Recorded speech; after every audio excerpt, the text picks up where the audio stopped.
네, 안녕하십니까. 현인베스트먼트 강재현 대표입니다. 자, 오늘 L전자 한번 보도록 하죠. L전자는 뭐 사실 자주 언급을 해드렸던 그런 종목이기도 한데, LG전자 하면은 뭐 다들 잘 아실 겁니다. 기본적으로 가전제품, 우리가 이제 TV라든지 그런 것들 많이 이야기를 하고요.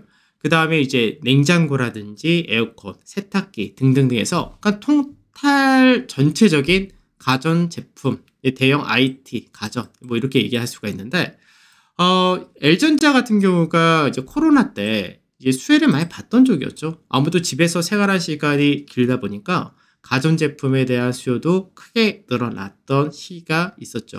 그래서 2020년도에서 2021년까지는 가전제품에 대한 매출의 증가, 그 판매 가격도 높였었고 마진 자체도 좋았었기 때문에 실적 자체가 가파르게 올라갔던 그런 시기가 되기도 했었습니다. 다만 이제 항상 L전자 할 때는 아픈 손이라고 얘기를 했던 쪽이 스마트폰 사업, 이쪽이 항상 적자를 봤었던 쪽인데 이쪽에 대한 사업을 이제 종료를 했다가 되죠.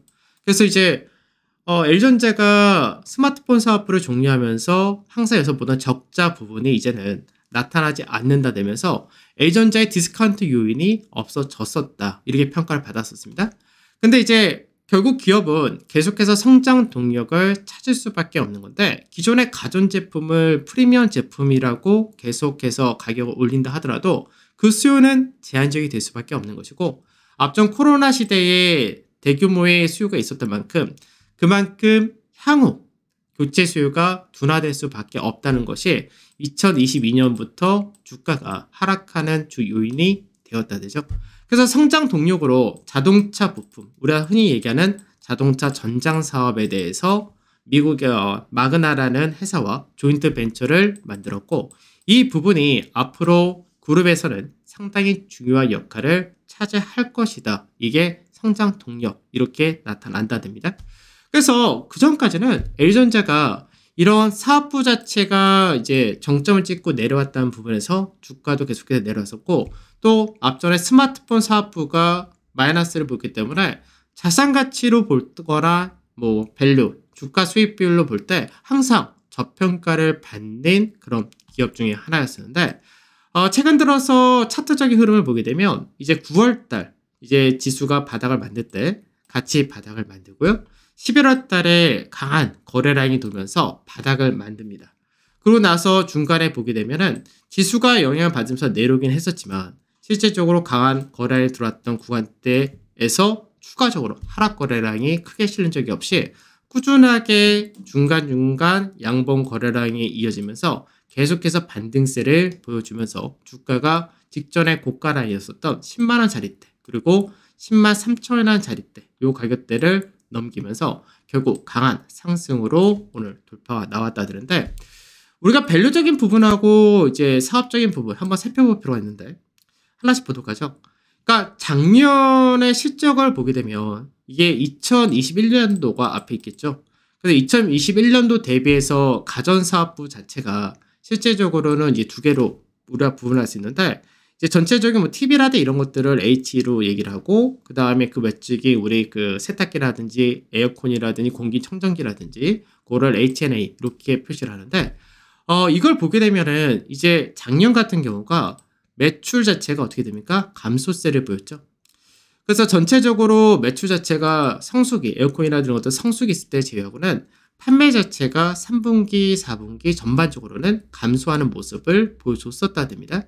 그러다 보니까 이익 자체도 이제 2분기부터 가전 제품 쪽에서는 적자를 보기 시작을 했었고요.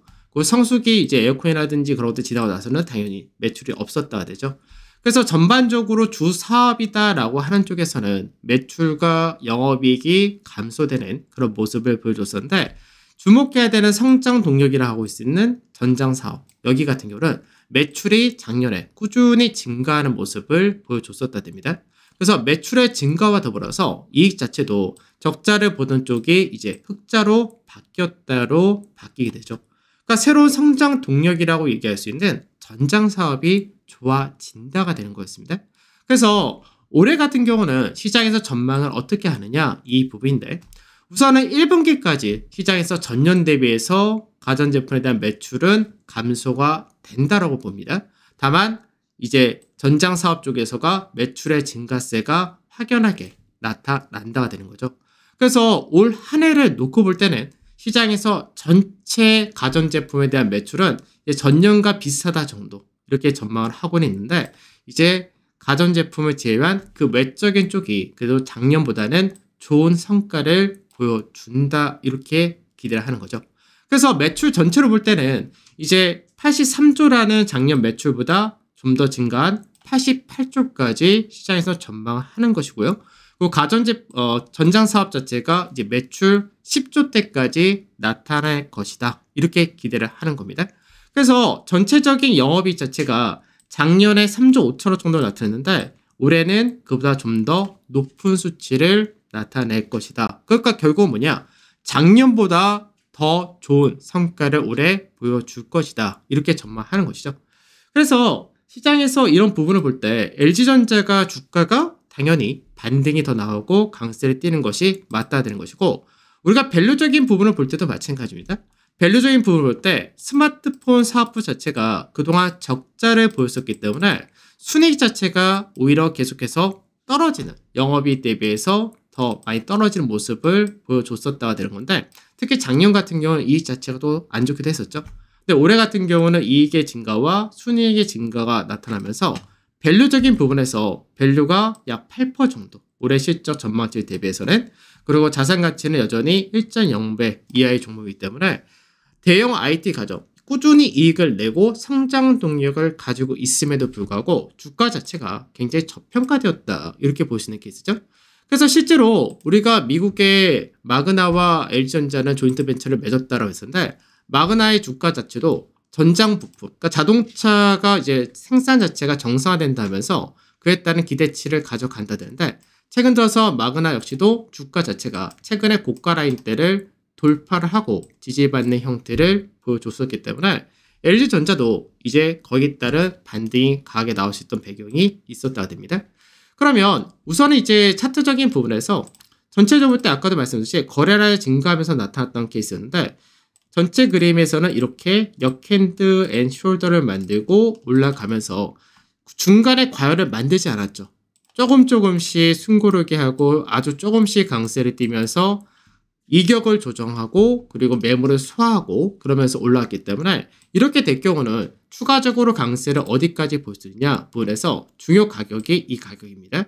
그래서 이 가격이 11만 3천원 전후가 되는데 이 가격이 추세 라인대의 저항도 받을 수 있는 자이기 때문에 단기적으로 이런 가격대까지가 열린다. 그래서 이 가격을 강하게 돌파를 하게 될 경우는 또 지지를 밟고 움직일 수도 있는데 이렇게 될 경우는 추가적인 상승이 더 열려있는 그런 종목이기 때문에 LG전자는 올 한 해 관심을 잘 가지셔야 되는 종목이다. 이렇게 보시면 될 것 같습니다.